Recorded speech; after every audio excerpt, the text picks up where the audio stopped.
In this video, you'll learn about number bases. There are many ways to represent the same number. Throughout history, different cultures and different mathematicians have developed many ways to represent numbers. For example, if we were going to represent the number 123, we would probably write it like this. But all of these are equal to 123. In our day-to-day, we use base 10, also called the decimal system. But in computer science, we often need numbers in base 2, base 8, and base 16. Let's break down how number base works so we can learn how to understand and convert numbers in other bases. The base of a number system tells us how many digits are used to represent numbers. So base 10 uses 10 digits. This is a positional number system, which means we know the value of a digit based on where it is within our number. You may remember learning this as the ones, tens, and hundreds place in a number. We multiply each digit by the value of the place it's in, and add all these together to get the total value. The value of each place is determined by powers of 10, the base of this number system. 1 is 10 to the power of 0, 10 is 10 to the power of 1, and 100 is 10 to the power of 2. This continues on, increasing the exponent by 1 as we move to the left. And this sets up the foundation of the base 10 number system.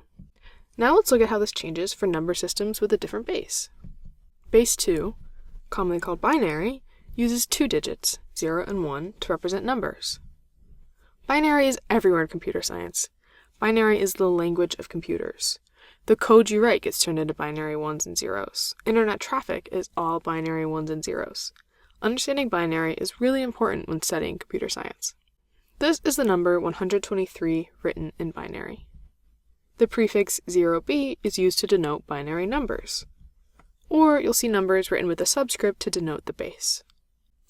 Let's explore the place values of binary and how to convert to base 10. We'll use the number 123, which is written in binary, on the top row of this table. Binary is also positional and works exactly the same as base 10. Now, instead of powers of 10 for the value of each place, we'll use powers of 2.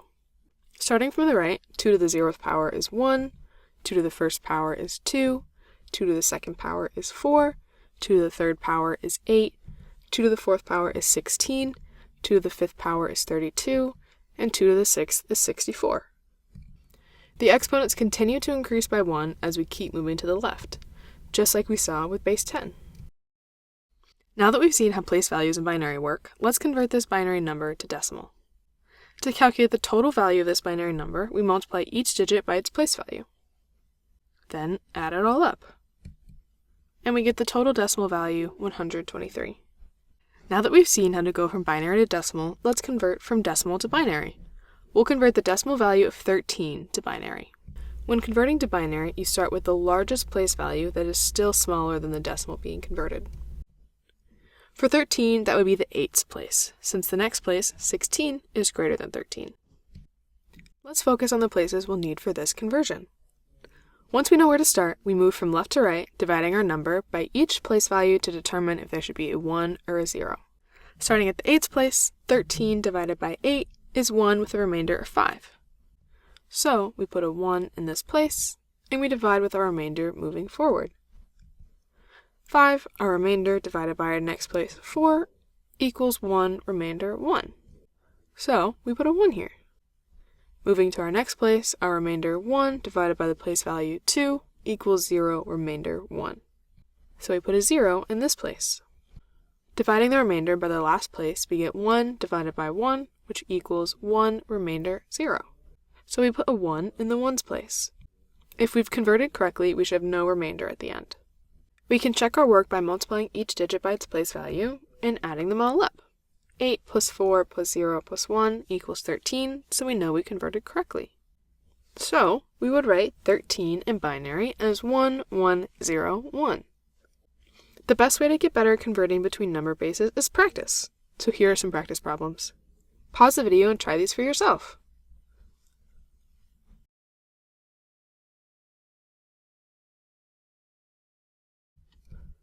How'd you do?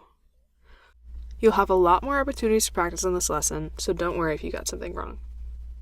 In this video, we learned there are many different number systems. We saw that we typically use decimal, but binary is really important in computer science. And we learned how to convert between binary and decimal. Let's explore.